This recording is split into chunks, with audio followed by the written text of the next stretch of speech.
You're listening to A Light at the Other Side, where we're sharing stories of resilience, healing, and hope. We share the experiences of adoptees, domestic violence survivors, military veterans, and more, so some episodes may contain potentially triggering accounts of trauma. To fully appreciate the light, we must sometimes peer into the dark.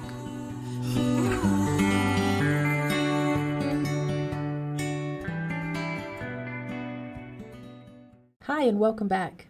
On today's episode, we're going to be sharing military stories. I have a publication, Served, that features the work of military veterans. Today I'm going to be sharing two of my pieces that reflect upon my time in the U.S. Navy. The day I decided to enlist. A pizza shop, a blue September sky, and the end of the world as we knew it. 9/11. The date, the phrase, the numbers, all hold different meanings and memories for everyone. Vivid, clear memories. Some are shared. We all watched the horrific live news footage, most of us together with others, huddled around TVs in offices, lobbies, even sports bars. Nearly every American's face was pointed at a screen that day, unable to tear ourselves away. But where I was, where you were, where we each were, that's what shapes our personal relation to that day. My story is not particularly unique, but it sparked a deep transition and transformation within me. On that day, part of my youth collapsed, and I felt the shift into adulthood. At the time, I was taking a gap year from college. That is to say, I had blown my scholarship freshman year with the help of Captain Morgan and Mary Jane. I was sort of lost, floating along, still living in my college town in South Carolina, trying to figure out who I was, what I wanted, and how to get there. In the meantime, I was working an assortment of service industry jobs, the downtown pub for lunch shifts, dinner and weekends at the pizza shop, and late-night bartending gigs here and there. Sometime towards the end of summer 2001, I started taking a couple of day shifts at the pizza shop, Gambino's, a kitschy pizza joint in the bar district of our college town.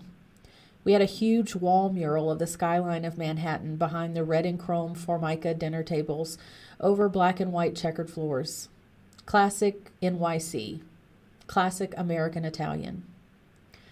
This particular morning, my alarm didn't go off. I awoke with a start and remembered I had a day shift at Gambino's. So I did a quick face wash and brushed my teeth, pulled my hair up, threw on my work clothes, and was out the door in 20 minutes. I normally listen to NPR in the morning, as I still do, but this morning I was thinking more of getting to work on time and didn't listen to a single TV or radio before arriving at work. I drove through a warm September morning, unaware I was speeding through the last moments of the before time. When I walked in, the shop was eerily quiet, dark, and cool.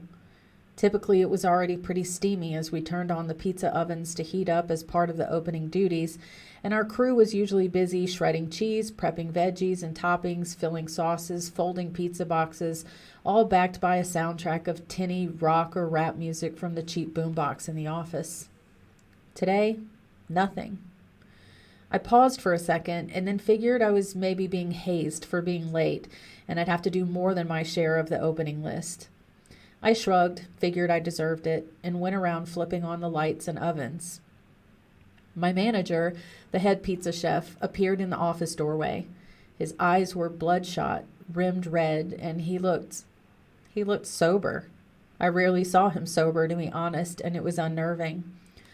"Stop," he said, his voice so much quieter than I'd ever heard. "We're not opening. Did you... He paused, looking around as if to find a way to not have to say what he had to say, and also searching for words that weren't familiar to us Americans, not in this generation, not in 2001. And then his eyes came back to rest on me. "We're under attack or something. They're flying planes into buildings in New York, the World Trade Center, maybe DC too." His words trailed off as he couldn't find them. And then he turned and motioned for me to come into the office. We had a small box television with rabbit ear antennas propped on top of a filing cabinet along the wall, next to a stainless steel rack of spices and containers of flour and olive oil. Every coworker scheduled for the shift was huddled around the television, and yet I couldn't hear a thing. It was like no one was even breathing. I paused, still wondering if this was an elaborate prank, before turning my head and seeing 2 skyscrapers on the small screen, a cloud of smoke billowing from them. My mouth went dry and my pulse quickened. What the fuck? We're America. Who would be attacking us, and why? After a couple of moments, the bell on the front door jangled, and everyone jumped. A cook from the bar next door walked into the office with one hand absently rubbing the top of his head, and he cleared his throat a little before quietly inviting us to come next door and watch on, the bigger screens. The place was a classic sports bar with big screen televisions every few feet behind the bar and along one wall, usually playing an assortment of ESPN offerings. That day, every single one had the same feed everyone in America was watching, the towers smoking. Hushed news anchors trying to find words, trying to get information, sharing the same bits repeatedly with stretches of silence in between as all of us found ourselves breathless, speechless, captive. Mere seconds after we walked in, as we were all standing awkwardly just inside the doorway, a tower collapsed. We gasped, held our breath, stopped breathing, and time held pause over us as we watched the deaths of thousands of citizens live on cable news in the United States of America. I stepped back outside, breathed once, blinked, breathed twice. Inside was exploding into bedlam as my coworkers all began talking at once, their eyes large and white like a flock of animals who have seen the wolf. The door slowly closed and snuffed the sound. I pulled my cigarettes out of my bag, which I realized I was still clutching 15 minutes after walking into work. I sat down heavily on the concrete stairs leading into our restaurant. I lit one and dragged deep, and another drag, and another. 3 deep drags. I stared at the street. No one was out. Nothing was moving. All was still, while through the plate glass windows of shops and restaurants I could see them, my fellow people, their faces lit from screens as they stared up at televisions mounted on walls, behind bars, on counters, and we all watched together as our world tectonically shifted. I lit another cigarette. I looked up into the clearest blue sky, nothing from horizon to horizon, not a cloud, not a whisper of anything. No indication that this sky was host to murder and chaos and national emergency and history in the making. For a moment, we held pause. The life before held in this last breath, the life before talk of war, before security checks at every airport, before violence towards our Muslim neighbors, before everything fundamentally changed. We held our breath. I lit another cigarette. I looked over my shoulder into the sports bar. The second tower fell. My head hung in my hands. My coworkers all shoved out of the bar, seeming to gasp for fresh air. They stood in the space between our restaurants, smoking cigarettes, staring into the sky, some of them grown men, crying. One young guy bent over, his hands propped on his knees, looking to be fighting nausea. We looked to the manager and someone asked what the plan was. None of us really wanted to go home. No one wanted to be alone, I think. We stayed, we lingered, just to be with other people processing this together. Turning back to Gambino's, he opened the door and we filed in and stood in the lobby, all of us rooted to the spot, staring at the expansive, floor-to-ceiling, wall-to-wall mural of the skyline of New York, of the Twin Towers still standing. Frozen in time on the wall of a pizza shop in South Carolina, frozen in history, immortalized.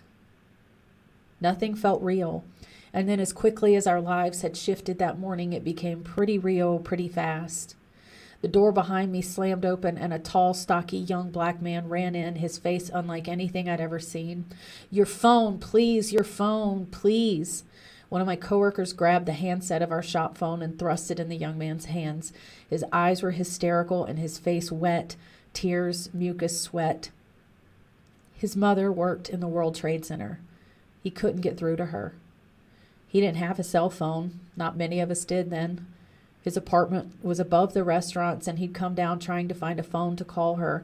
His landline not working or not connected, something. No one asked.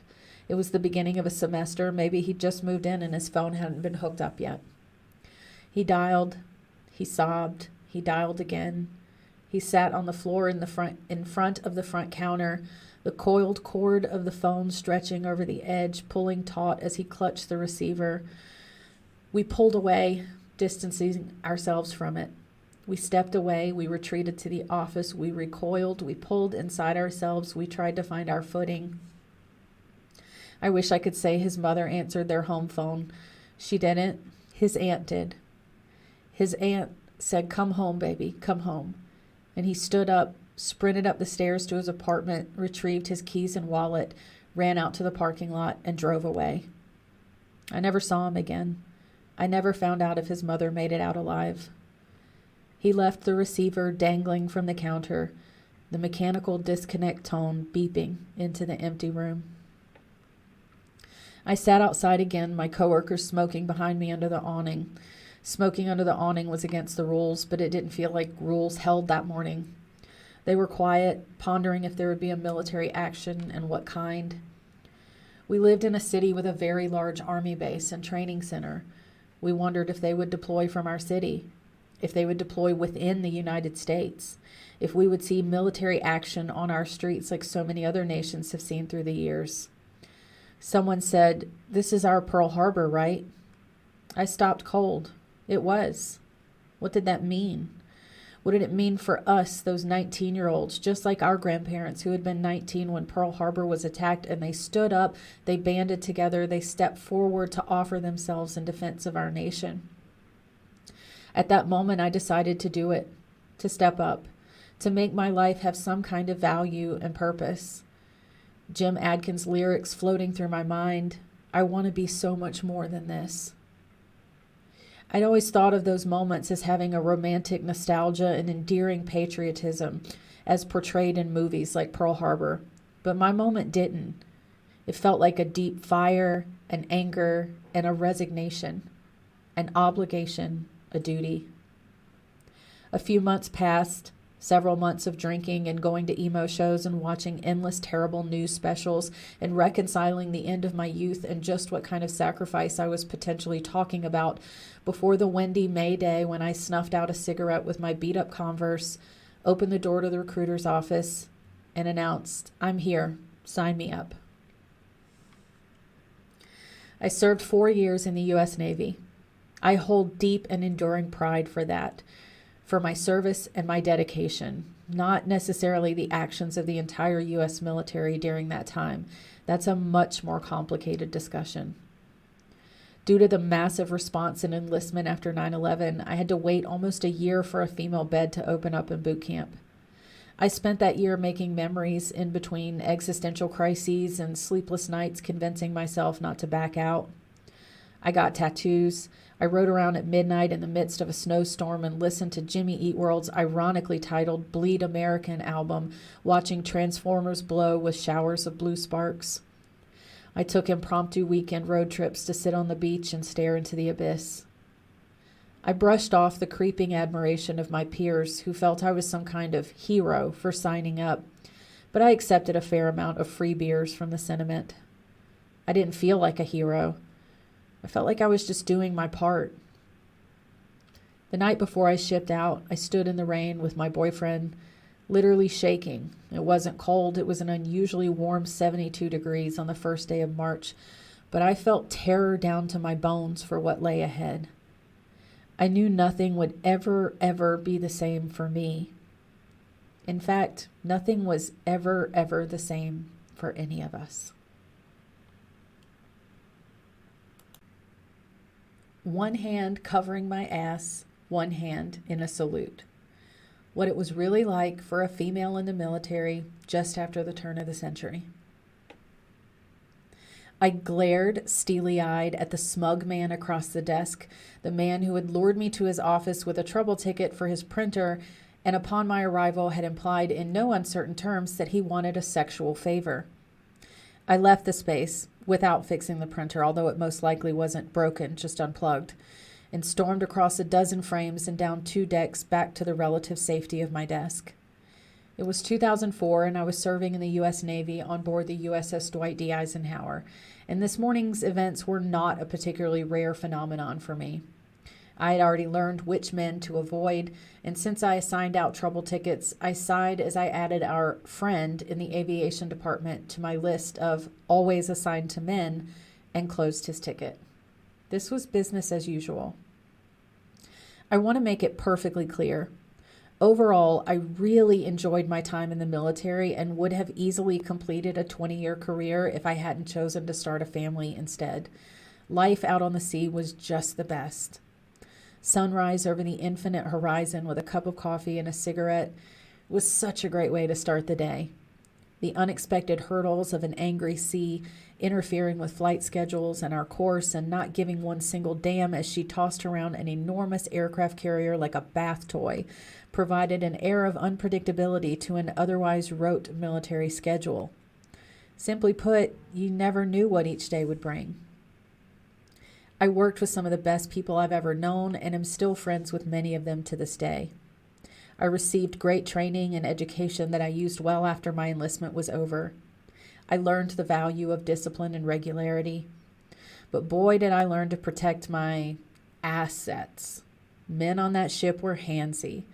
I learned to use my elbow and my wit to keep the most aggressive at bay. The most egregious incidents still shock me to this day, not just for the behavior of the men involved, but the blasé reaction of those around who saw the behavior and ignored it, or worse, laughed. One of the first was when I had just arrived to my first ship. I probably had been there less than a month when I met an old salty dog, an enlisted sailor who had almost finished his 20 years, had more sea time than anyone in our department, and had one foot out the door. His uniform was usually sloppy, and his breath smelled of gin, his favorite beverage. He was the living embodiment of the old Navy, when sailors were practically expected to be alcoholics and miscreants. Their shenanigans, which frequently included sexual harassment and assault, were brushed off as just the behavior of boys letting off steam. For the majority of his career, there were no women, or very few, on board most ships, despite the ruling in 1978 permitting women to serve on forward deployed warships. The first time he accidentally touched me, his hand skimmed across my chest as he reached across me to get something off a shelf. I pushed myself back out of instinct, thinking it was surely an honest mistake in close quarters, as he grinned and said, "Oops." The next few times I began to understand it didn't matter how small or big a space we were in, he was intentionally making these touches happen. So I began shielding my chest with binders, logbooks, and my bulky ship utility jacket. I also began the habit of turning away from him whenever he would be near me. That proved to be a mistake. His accidental grazes became more forceful and purposeful, and more than once I told him to knock it off. He always laughed and said that's why women were too sensitive to serve on active duty. Yet I wonder what his response would be if one of his shipmates grabbed his ass. I seethed. Finally, it reached a head. I was in my office space, standing facing the desk, organizing crypto material and binders for the day. My lieutenant was sitting at the desk. Another sailor was in the corner waiting for instruction. This older sailor walked in, saw me working, grabbed my hips and thrust his pelvis into my backside 4 or 5 times while saying, "Yeah, baby." My lieutenant, the other sailor, and the old sailor just laughed uproariously as I grabbed the binders and ran out in tears. My lieutenant yelled after me, and I paused for a moment to see if he was going to stand up for me. No, he was yelling for the binders in my arms. They contained classified material. I walked back into the office, dropped the binders on the desk, and walked out without a word. I began being a lot more bitchy after that day. I threw elbows whenever that guy or any other got too close. When I discussed the incident with a senior sailor, I was encouraged to, quote, just try to deal with him. You wouldn't want to derail this guy's retirement, right? He served 20 years. He'll be gone soon. Just avoid him. So I dealt with him with tiny, petty acts of aggression. I found opportunities to drop things on his lap, heavy things, or stomp on his foot while passing in a tight P-way. His logbook mysteriously went missing, as did the bottle of gin that was hidden, not really, in a lower desk drawer. I didn't wake him when he fell asleep on watch and watched him get his ass chewed out for it. I smiled real pretty for him, though, when he glared at me after the watch officer left the space. Oops. A little taste of vindication. I didn't attend his retirement or the party afterward. No one asked why. If it wasn't sexual, it was anger. Soon enough, he was gone, but that didn't mean I was past the attention and ire of my male shipmates. Besides the small acts of sexual harassment, the butt grabs, the pats and rubs and accidental grazes, was the seething anger of some of the strangest men I've ever met, men absolutely filled with rage against women. They didn't believe women should serve in the military, and they loved to let you know it. Once I was in a space doing some manual labor while our ship was in the shipyards. I was grinding the deck. It's where you take a power tool, like a grinder, and grind paint off the deck. An enormous part of our department's time was spent grinding the deck for several months during my first year as the ship was rehabbed and refitted during a major overhaul. She was stripped back almost to the ribs for this billion-dollar renovation. Another junior sailor and I were doing the actual work while a petty officer second class supervised, meaning he sat on a chair and watched. And for clarification, petty officer is not officer. It's an enlisted rank, which was 2 ranks higher than my rank at the time. Due to the renovations, there were no functioning heads, bathrooms, on the ship. So we had to leave the ship and walk across the shipyard parking lot to the floating office barge we were using for administrative purposes, the barge which also housed heads and berthing with racks for overnight duty. As a female sailor, this meant getting your period was inconvenient at best, nightmarish at worst. So, of course, I get my period 3 days early, natch, while being supervised by a red-headed rage machine from Alabama who really despised women in general, but especially women who had the audacity to volunteer to enlist in their military and serve their country. In fact, I'd been listening to him rant about what a piece of shit I and every other female on board was for taking a rack from an able-bodied man as I ground asbestos-laden paint and metal from the deck while he sat in a chair doing nothing. The irony, right? So, of course, the moment I felt the familiar deep ache and cramp that hits my lower abdomen about 20 minutes before blood flow, I sighed, knowing how this was going to go. I mean, I could guess, but I couldn't really be aware of how much this guy hated women. I sat up, peeled off my gloves, and stood up to leave and head over to the barge. PO2 jumped to his feet and was in my face within seconds. Where do you think you're going? I didn't say you could stop. Get back down on that deck and finish working. I'll also pause here for those non-military types to reiterate that within the U.S. Navy, being yelled at after basic training is pretty rare. It's not common. We don't continue to speak to each other the way division commanders yell at recruits in boot camp. It's just not done. If you're in trouble, you may get yelled at, but it would be for a pretty big infraction and coupled with actual action, like a write-up.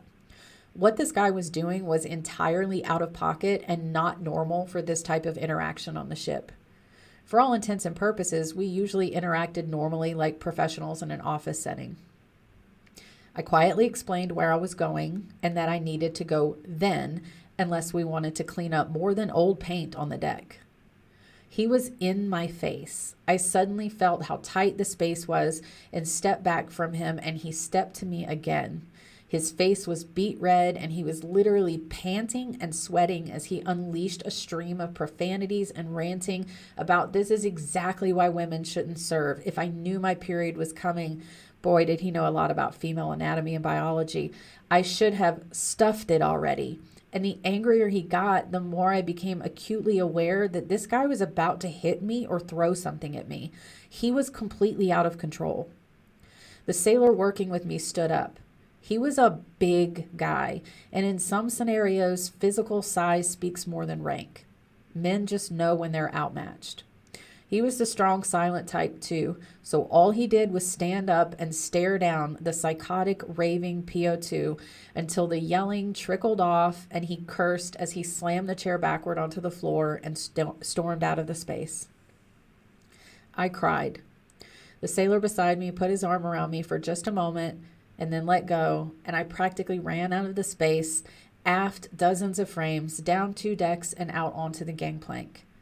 I slowed to a walk so I didn't attract attention from the watch officer on duty, steadied my steps to walk normally down the plank, across the parking lot, into the barge, up into the makeshift female berthing, before I sat down heavily on a chair and let out a deep, deep breath I hadn't realized I'd been holding. I was beyond tears at that point. I was mad. I was big mad. I took care of my necessary hygiene and marched directly to our division officer's office. I spilled the story, and his eyebrow raised as he comprehended that I literally felt physically unsafe in a confined space with this person. He spoke to the sailor who'd been with us in the space, who quietly and without drama confirmed what had happened, and that PO2 was summarily disciplined and ultimately removed from our division entirely. I never had to work with him again.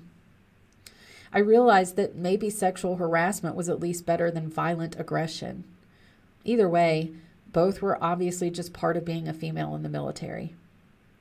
However, another part of being female in the military was that a lot of the time, more often than not, my officers had my back. Aside from the super toxic lieutenant who watched me get assaulted right on his desk and laughed, I might add he was married with 5 children, 2 of whom were girls. Every individual in my direct chain of command was professional, compassionate, and supportive. When that same lieutenant lost his mind on me, screaming in my face for a personal decision I made that had nothing to do with my professional duties, he was formally reprimanded by our division officer, who was, at the time, ironically and gloriously enough, a female warrant officer. When a watch officer on shore duty reprimanded me for pumping breast milk in an empty office after having my oldest son and suggested I pump in the head, again, the bathroom, our ironically and gloriously female command master chief sent him a memo from her office and requested that he eat his lunch in the bathroom. When he angrily refused, she asked why then did my baby have to have his food pumped in a bathroom. He acquiesced. I got the empty office back, and she even threw in a mini fridge for storing the milk, citing her similar decision to both start a family and breastfeed over a decade earlier while on active duty. For all its faults, the military hosts a tight-knit community of women that have each other's backs. I served from 2003 to 2007. I have no doubt that the environment has continued to change for the better. For the most part, overt sexual harassment, touching, and aggression towards female sailors were not really tolerated when I served, but a lot flew under the radar and wasn't officially handled. I have to believe the incessant reporting that my fellow female shipmates and I provided helped move that needle. Also, society was entirely different 20 years ago. It only takes a quick Google search for interviews with female artists, musicians, and actresses to see how they were treated and talked to at the time, and on camera. Girls Gone Wild was in full swing. Women were absolutely being subjugated right out in the open. To be a woman in the military was signing up to sacrifice your time, energy, and potentially life and limb in service to your country, and it also meant signing up for harassment and humiliation. It's pretty infuriating to think of now. Back then, it just seemed like part of the gig. So was it worth it? I met incredible people, including my husband and some of my good friends. I learned so much. I've probably forgotten more than many people will ever know about ships, antennae, radio equipment, computers, naval code and lore, and ancient seafaring code and lore. I joined a prestigious brotherhood and sisterhood when I donned that uniform and worked every day on one of the largest floating warships in the world. I was badass, and I liked it. I learned to roll with the punches and to throw some of my own. I like to think that those of us who donned that female uniform were even more badass than our male counterparts because we weren't just fighting the enemy. We were sometimes fighting our fellow sailors for respect and dignity. And I made it. I proudly served. I did some really cool stuff. I was awarded the Navy and Marine Corps Achievement Medal twice, and even got to do some ultra cool off-the-books classified stuff. I held my own among the men in uniform and even eked out some begrudging respect from a lot of them. So was it worth it? Hell yeah. Do I wish I could have just done my job every day without the inappropriate behavior from some men? Hell yeah. Would I do it again? Hell yes, 1,000 times over. In August of 1963, 60 years and 9 months ago, President John F. Kennedy famously stood in front of the freshman class of the U.S. Naval Academy and said, "Any man who may be asked in this century what he did to make his life worthwhile, I think can respond with a good deal of pride and satisfaction, I served in the United States Navy." Or woman, Mr. President, or woman. I've shared a lot about my military service, the good and the bad, and in the coming weeks, I'll be sharing some stories of brave men and amazing writers who have shared their perspective from the combat zone.